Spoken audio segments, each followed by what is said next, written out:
Bienvenue dans Botanica Saveur Voyage. Aujourd'hui, on embarque pour une île magique, un écrin d'émeraude posé sur l'océan Indien, le Sri Lanka, berceau de la cannelle. Une épice dorée, douce et chaleureuse qui traverse les siècles et parfume nos hivers. Installez-vous. On part à la rencontre d'un arbre, d'un parfum et de deux recettes qui mêlent traditions anciennes et esprit de Noël.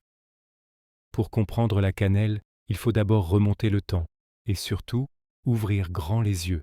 Dans le centre du Sri Lanka, les paysages deviennent luxuriants. Les rizières montent en terrasses, les temples se dressent entre jungle et montagne, et au loin apparaît le légendaire rocher du lion, Sigiriya. Puis on entre dans un jardin botanique, un de ces havres où la nature semble respirer plus lentement.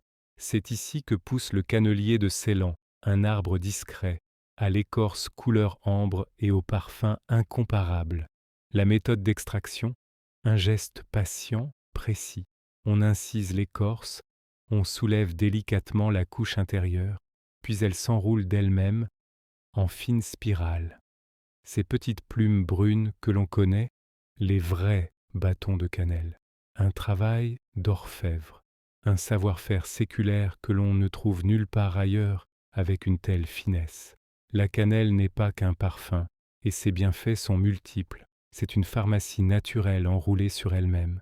Elle stimule la digestion, régule la glycémie, réchauffe le corps et apaise l'esprit. C'est l'épice du confort, du réconfort, de la douceur. L'épice des soirées d'hiver, des cuisines parfumées, des Noëls qui se préparent lentement. Et maintenant, place à la création avec une première recette de 4 à 5 minutes. Voici le Christmas Spice Mojito, un mojito qui porte un manteau d'hiver, parfumé à la cannelle et à la muscade. Dans un verre, on dépose quelques quartiers de citron vert, un peu de sucre de canne, et on presse doucement. On ajoute la menthe, pas trop écrasée, juste assez pour libérer son parfum. Puis vient le rhum, le sirop de cannelle, la glace pilée. On remue avec un bâton de cannelle encore tiède, qui diffuse ses arômes comme une braise parfumée. Une pincée de muscade, une tranche d'orange, et voilà, un cocktail frais, réconfortant et parfaitement festif. Le Noël tropical du Sri Lanka dans un verre. La recette 2, le riz parfumé à la cannelle, 4 à 5 minutes. Pour accompagner un plat ou pour parfumer la maison, voici un riz d'une simplicité absolue, mais d'un raffinement incroyable. On rince le basmati jusqu'à ce que l'eau devienne limpide.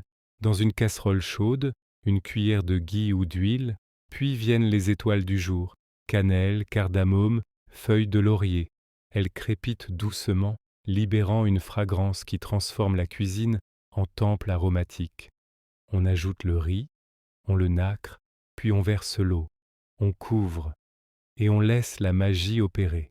Ce riz n'est pas seulement un accompagnement, c'est un parfum, un voyage, une invitation à ralentir. Voilà pour ce premier épisode de Botanica Saveur Voyage.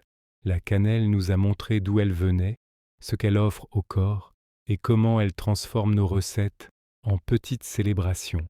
Si ce voyage au Sri Lanka vous a plu, abonnez-vous pour la suite. On se retrouve bientôt pour une nouvelle escale botanique entre plantes, épices, fruits et recettes venues des 4 coins du monde. À très vite pour un nouvel envol.